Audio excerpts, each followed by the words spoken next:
Hi hello friends, welcome to Mouni cine updates.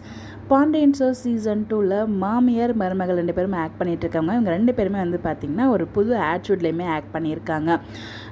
Comfort ஆட்ஷூட் நினைக்கிறேன். So யார் அவங்கன்னா, நம்ம பாண்டியன் ஸ்டோர் சீசன் 2ல் கோமதி அண்ட் ராஜி கேரக்டர் பண்ணிகிட்ருக்காங்க இல்லையா, ரோஷா மேம் அண்ட் ஷாலினி. இவங்க 2 பேர் தான் வந்து கம்ஃபர்ட் ஆட்ஷூட்டில் வந்து பண்ணியிருக்காங்க போல். ஸோ அழகான ஃபோட்டோஸுமே வந்து ஷேர் பண்ணியிருந்தாங்க. ஸோ அப்கமிங் ஷூட்டிங்ஸ் பர் அப்டேட்மே வந்து நம்ம தங்கமயில் ஷேர் பண்ணியிருந்தாங்க. தள்ளு தள்ளு அப்படிங்கிற மாதிரி வந்து பிஹைண்ட் த சீன்ஸ் வந்து ஷேர் பண்ணியிருந்தாங்க.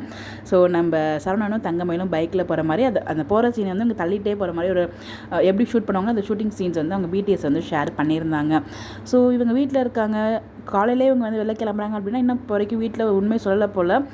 எல்லாத்தையுமே சரவணன் சொல்லிவிடுவார், அப்படி தான் நம்மளுமே நினச்சிட்டு இருந்தோம். ஆனால் இன்றைக்கி எபிசோடில் வந்து தங்கமயில் உண்மையும் சொல்லலை, அகைன் அங்கே போய் தான் சொல்கிறாங்க. ஸோ வந்து எனக்கு சர்டிஃபிகேட் தொலைஞ்சு போச்சு, நான் கிடைக்கல அப்படிங்கிற மாதிரி தான் சொல்லியிருக்காங்க, தவிர அவங்க படிக்கலை அப்படிங்கிற விஷயத்தை அவங்க சொல்லலை. இன்றைக்கி எபிசோடில் அவங்க வந்து மாட்டிக்கிட்டாங்க. ஆனால் வந்து மாமா கிட்டலாம் வீட்டில் எதுவும் சொல்லிடாதீங்க அப்படிங்கிற மாதிரி சொல்கிறாங்க, தெரிஞ்சு சொல்ல மாட்டாங்க தான் நினைக்கிறேன். ஏன்னா அவங்க சொல்லியிருந்தாங்கன்னா கண்டிப்பாக இங்கே வேறு மாதிரி சீன்ஸ் நடந்திருக்கும். பிடிஎஸ்ல 2 பேரும் சேர்ந்து காலையில் எழுந்துச்சி வேலைக்கெல்லாம் போகிற மாதிரிலாம் காமிக்க மாட்டாங்க. 2 பேரும் மார்னிங்கே எழுந்துச்சி வெளியே போகிறத பார்த்தா மார்னிங் மாதிரி தான் இருக்குது லொக்கேஷன் பார்க்கும்போது. வீட்டில் சொல்லாமல் வேறு ஏதாவது வேலை வந்து அரேஞ்ச் பண்ணி தந்துட்டாரா நம்ம சரவணன் நமக்கு தெரியல. அந்த லெவலுக்கு சரவணன் நல்லவரா, நல்லவருங்கில்ல, அப்பாவுக்கு தெரியாமல் எதுவும் பண்ணுவாரா அப்படின்னு கேட்டால் அது டவுட்டு தான்.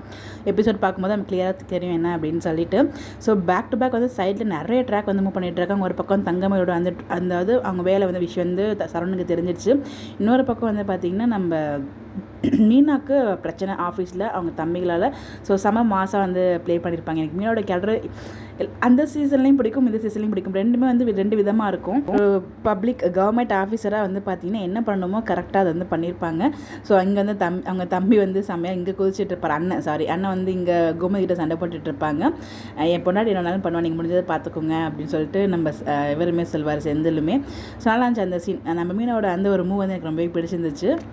பக்கம் மீனோட ஒரு மூவ் பண்ணிட்டு இருக்காங்க, தங்கமயிலோட ப்ராப்ளம் ஒரு பக்கம் போயிட்டுருக்கு. இன்னொரு பக்கம் வந்து பார்த்திங்கன்னா அரசியோட மேரேஜ் ட்ராக், இது மாதிரி பல ட்ராக் வந்து கொண்டு போயிட்டுருக்காங்க. பேக் டு பேக் ஒரு இம்பார்ட்டன்ஸ் ட்ராக் கொண்டு போகிறதுக்கு முக்கியமான காரணம் என்னென்னு பார்த்தீங்கன்னா, இந்த வாரம் டிஆர்பியில் 3rd பொசிஷன் போயிட்டாங்க. 2nd பொசிஷன் வந்து சின்ன மருமகள் சீல் வந்ததுனால அகைன் ஒரு நல்ல டிஆர்பி கொண்டு வரணும் அப்படிங்கிறதுக்காக பேக் டு பேக் ஒரு நல்ல ட்ராக் மூவ் பண்ணுறாங்க. நமக்கு தெரியல, சைட் பை சைட் நிறைய ட்ராக் வந்து மூவ் பண்ணிட்டு இருக்காங்க. பட் நல்லா தான் இருக்குது பார்க்குறதுக்கு. ஸோ உங்களுக்கு என்ன தோணுது, உங்களுடைய கருத்துக்கு மறக்காம கமெண்ட்டில் ஷேர் பண்ணுங்கள். சரவணன் அவங்க அப்பா கிட்ட சொல்லுவாரா சொல்ல மாட்டேன், உங்களுடைய கருத்துக்களை கமெண்ட்டில் சொல்லுங்கள். இந்த மாதிரி எப்படி தெரிஞ்சுக்க நம்மளோட சேனலை ஃபாலோ பண்ணிக்கோங்க. Bye bye.